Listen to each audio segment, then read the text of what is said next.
El Papa Francisco arribó a México el pasado viernes. Ayer inició su programa de misas multitudinarias en su recorrido por 5 estados mexicanos. En Ecatepec, en el Estado de México, pidió construir un México donde no se tenga que emigrar para buscar una vida mejor o se muera a manos de los traficantes de la muerte. Francisco pidió a los fieles evitar las tentaciones del dinero, la fama y el poder. Veamos la nota de la televisión internacional. No es casual que Francisco haya escogido Ecatepec, municipio del cinturón periférico de Ciudad de México, señalado por el desempleo y la criminalidad, para el acto más concurrido de su visita. Ante más de 300.000 fieles y ante los obispos y cardenales, a los que ya exigió ayer permanecer al lado de los desfavorecidos, el Papa ha dado una misa de Cuaresma centrada en las 3 tentaciones. La primera, la riqueza. Es tener el pan a base del sudor del otro, o hasta de su propia vida. Es el pan de la corrupción, ha añadido Francisco, que ha seguido enumerando la vanidad y el orgullo.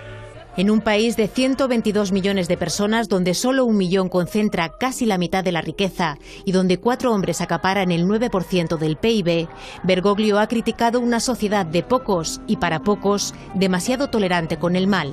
Hermanas y hermanos, metámoslo en la cabeza. Con el demonio no se dialoga. Tras Ecatepec, Francisco sigue ruta en un hospital infantil. El Papa Francisco llegó hoy a Chiapas, uno de los estados más pobres de México. En San Cristóbal de las Casas, hogar de la rebelión zapatista de 1994, el pontífice pidió perdón a los indígenas por el maltrato y la exclusión recibida por la sociedad. Veamos lo que dijo el Papa. Han llegado de varios estados, también de Guatemala, rezando en muchas lenguas. Nos dice en Tzetzal que le emociona la visita del Papa. La expectación es máxima. En esta misma lengua se han leído las escrituras y se ha traducido la homilía.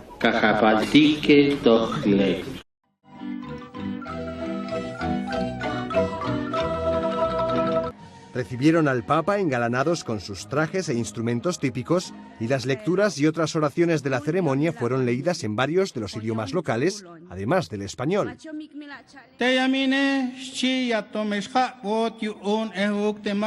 Los pueblos indígenas de México han sido frecuentemente marginados y excluidos. La visita y el respaldo del Papa los llenó de emoción y tanto es así que a algunos se les quebró la voz durante la misa. Santo Padre, a pesar de que tenemos mucho dolor por tantas injusticias, tenemos mucha fe en Dios. Nuestra fe nos ha mantenido en pie de lucha por el reino de Dios. Voy a rezar en tzotzil para fortalecer nuestro corazón. Desde una de las zonas más bellas y excluidas de México, el Papa pidió respeto. Respeto por la creación y respeto por los excluidos. Ambos son las víctimas de la irresponsabilidad de quienes se consideran propietarios y dominadores del mundo. Ya no podemos hacernos los sordos frente a una de las mayores crisis ambientales de la historia. En esto ustedes tienen mucho que enseñarnos. Francisco dijo que el mundo debe recuperar la mirada de pueblos como los que participaron en esta ceremonia, pueblos que saben relacionarse armónicamente con la naturaleza, pero que lamentablemente han sido incomprendidos y excluidos de modo sistemático y estructural por el afán de poder, de dinero o por las leyes del mercado. Qué tristeza. Qué bien nos haría a todos hacer un examen de conciencia y aprender a decir perdón. Perdón, hermanos. El mundo de hoy, despojado por la cultura del descarte, los necesita a ustedes. Los jóvenes de hoy, expuestos a una cultura que intenta suprimir todas las riquezas, características y diversidades culturales en pos de un mundo homogéneo, necesitan estos jóvenes que no se pierda la sabiduría de sus ancianos. La tercera misa del Papa Francisco en México tuvo un marcado carácter festivo. Hasta San Cristóbal de las Casas viajaron indígenas de todo el territorio y algunos, como estos jóvenes de Santa María Mixistlán, se les encargó ambientar musicalmente la ceremonia.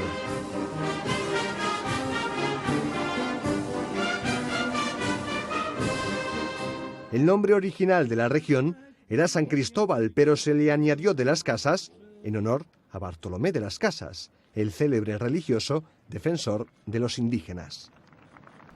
Y para analizar la gira de Francisco nos acompaña ahora María López Vigil, teóloga y editora en jefe de la revista Envío. Muchas gracias, María, por estar con nosotros. Gracias, Carlos. Ha sido una visita de gesto del Papa Francisco. La misa que hizo en los indígenas fue como una reivindicación de lo que el corresponsal del país, Pablo Ordaz, llamó una iglesia indígena, una teología indígena. ¿Cuál es tu percepción y el análisis que haces de esta postura del Papa frente a los indígenas en México? Bueno, yo creo que uno de los momentos más importantes del viaje es lo que pasó esta mañana en Chiapas, ¿verdad? Por muchas razones.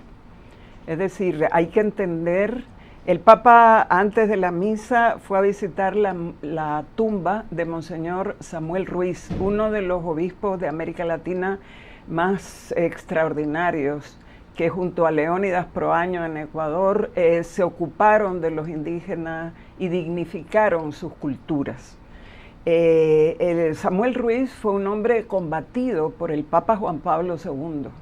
Samuel Ruiz entendió las culturas indígenas y promovió que a falta de sacerdotes que conocieran sus lenguas, hubiera diáconos permanentes, que es como si dijéramos la fase anterior al sacerdocio entre indígenas de las distintas etnias, todas mayas. Y eso Juan Pablo II lo anuló. ¿Por qué ese alejamiento de la iglesia con Juan Pablo II de los indígenas, tomando en cuenta que son más de 50 millones en América Latina? Porque si vos entendés que tu religión es la mejor, la verdadera y la única, como piensan religiosamente desde su cultura ancestral otros, consideras que eso lo ninguneas. El Papa utilizó una cantidad de adjetivos, ustedes han sido silenciados, anestesiados, marginados, excluidos, discriminados, masacrados, maltratados. En el fondo el maltrato no solo venía de las autoridades políticas, también venía de la iglesia oficial. Entonces el Papa ha reivindicado. Hay un momento en la misa cuando le hablan los indígenas, no sé si te diste cuenta, que le agradecen al Tatic, ¿verdad? Porque así es como le llamaban a Samuel, Tatic, Samuel, padre, papá, Samuel. Al Tatic Francisco, que haya restituido el diaconado permanente. Y ahí se escuchó un aplauso. Eso ha sido una reivindicación desde que Juan Pablo II le prohibió a Samuel Ruiz ordenar diáconos permanentes. Y se puede interpretar también como un gesto al ala más progresista de la iglesia. Totalmente, es decir, ahí se dio un cambio en el obispo actual de Saltillo, Raúl Vera, que fue el que envió Juan Pablo II para que le taloneara a Samuel Ruiz y fuera su sustituto. Y Raúl Vera se convirtió, diríamos, cambió su mentalidad al ver la importancia de tener en cuenta a los indígenas, que son mayoritarios en esa zona sur de México. Es decir, eso tiene que ver con el movimiento zapatista, eso tiene que ver con la situación de pobreza. La teología india es una expresión más de la teología de la liberación, porque la liberación de las comunidades indígenas es dignificarlos, y ha sido un detalle muy importante, Carlos, porque yo creo que como queremos a Francisco, ¿verdad? Nos gusta todo lo que hace, nos entusiasma a mucha gente, a otra gente no. Pero él no tiene como mucha conciencia de lo femenino como sagrado, ¿verdad? Y ahí en la misa fue interesante porque le hablaba un indígena varón y una indígena mujer. Y una de ellas al final dijo algo que el Papa no ha dicho.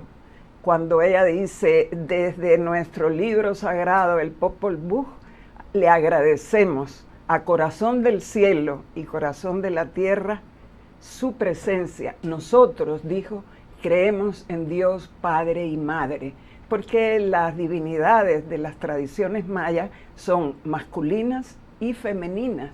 Dios no es varón en su cultura ancestral. Y para el Papa Francisco, sí, Dios es varón, pues. Sin embargo, ha habido analistas en los medios mexicanos y también en la prensa española que dicen que bueno, ha sido una visita histórica, ha sido una visita de gestos como visitar la tumba de Ruiz, pero la gente se pregunta, ¿y después de esto qué? Es decir, ¿qué tanto cambio puede generar el Papa en México, en un país atrapado por la corrupción y por una guerra sangrienta entre carteles en los que los más pobres, incluyendo los indígenas, se han llevado la peor parte? Mira, yo creo que la idea de que llegue el Papa y las cosas cambian es una idea infantil, ¿verdad? O es una idea mágica. Eso no va a suceder. ¿Qué significa el viaje del Papa desde el punto de vista del cambio en México? Yo creo que poco, en el sentido, o sea, los intereses que están en juego en la tragedia mexicana son tan gigantescos que el Papa Francisco simplemente genera algunos símbolos, hace algunos gestos que pueden poner a algunas personas a pensar. A los obispos les ha tirado al suave. El discurso más literario de él se lo regaló a los obispos, ¿verdad? Es un discurso filosófico, literario, muy hermoso, donde dice cosas muy bonitas de por qué los latinoamericanos utilizamos el diminutivo, pero le dice que no sean príncipes, que no hagan denuncias genéricas. Eso me pareció tan importante. ¿Cuánta gente aquí también en la iglesia hace denuncias genéricas para no quemarse?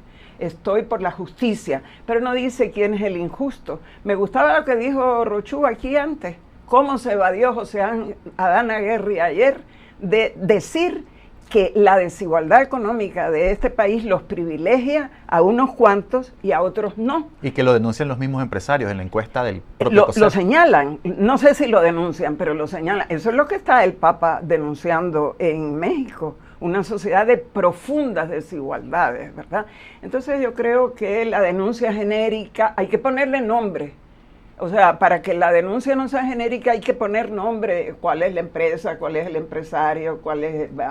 Entonces, no sé qué cambio puede haber. Creo que el Papa, como hombre inteligente, pues sabe quién tiene delante, sabe quién es Peña Nieto y su gaviota, lo sabe perfectamente, sabe quién es Norberto Rivera, un crápula, un lépero. El líder de la iglesia mexicana. El líder de la iglesia mexicana, el cardenal Norberto Rivera, todo el mundo lo sabe, y él lo sabe también. Es decir, pero creo que el estilo del Papa no es hacer una confrontación, sino decir cosas... Bueno, no dice todas las que tenía que decir. Ha sido sí una visita con discursos duros. En su cara a Peña Nieto, al gobierno en general, al cuerpo diplomático, denunció la corrupción en México. A los mismos obispos en Ciudad de México también les dijo, bueno, si ustedes tienen problemas y se van a enfrentar, díganselos a la cara y no estén estorbando más la iglesia. Una conferencia muy dividida. Pero uno de posiblemente los discursos más emotivos fue el que dio en Ecatepec, en el que habló directamente por los migrantes y por la violencia que vive en México, porque este municipio es uno de los municipios más pobres del Estado de México. Y ahí llama la atención porque una de las mujeres que estuvieron en la misa dijo, hemos sentido abandonados y huérfanos por la iglesia. Estos gestos del Papa Francisco pueden detener de alguna manera esa salida de fieles de la Iglesia Católica. No, yo realmente no lo creo, no hay que tener esa idea un poco ingenua de que llegue el Papa y la gente se convierte, nadie convierte a nadie, es decir, tenemos que convertirnos cuando la vida nos da golpes o con procesos de concientización. La iglesia mexicana es una iglesia muy tradicional y cuando digo iglesia no solo los obispos, la gente, ¿verdad? Incluso yo diría en el amor inmenso a la Virgen de Guadalupe hay una religiosidad tradicional que no logra evolucionar, ¿verdad? Y pues es uno de los espacios donde hay más católicos, ¿verdad? Yo creo que ese no es el punto pensar que él venga a cambiar. Los cambios lo tiene que hacer la gente. Es posible que él inspire y de hecho eso es lo que está pasando. Francisco está inspirando a mucha gente, incluso no creyente, a un nuevo estilo de ser autoridad. Tiene mucha autoridad y es un estilo diferente, aunque te digo sinceramente, me choca, lo aprecio mucho, me cae bien, diría yo que hasta lo quiero a distancia, pero me choca mucho cómo en la liturgia, cuando él está en el rito, se mantiene muy seco, muy severo.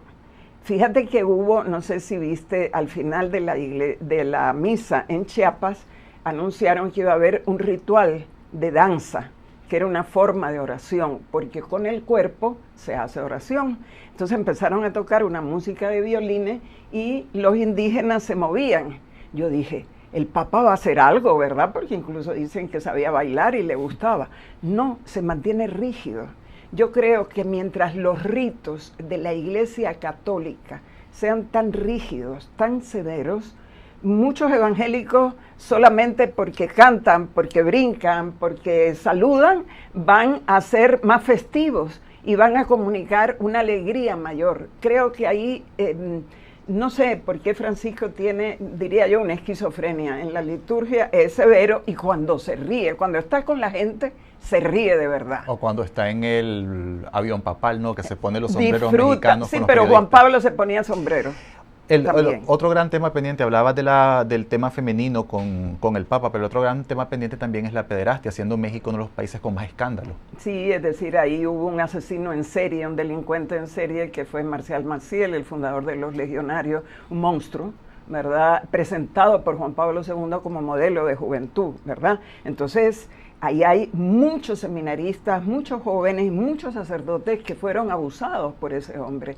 No ha habido todavía ninguna referencia a eso. Entonces, queda al menos decir, aunque sea una palabra, queda al menos nombrar a Ayotzinapa, queda al menos mencionar los femicidios. Quedan dos momentos importantes. El Papa va mañana a Michoacán, que es una zona de narco, una zona donde la familia michoacana era uno de los cárteles más extendidos por Centroamérica y más poderosos, y otros cárteles, ¿verdad?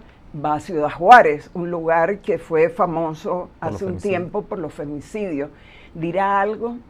No sabemos si dirá algo. Yo quisiera que dijera algo. En cualquier caso, su estilo está rompiendo con muchas formas de ser autoritario, severo, condenador, ¿verdad? Y yo creo que lo que debemos más valorar es que se ríe. Bueno, María, muchas gracias por estar con nosotros.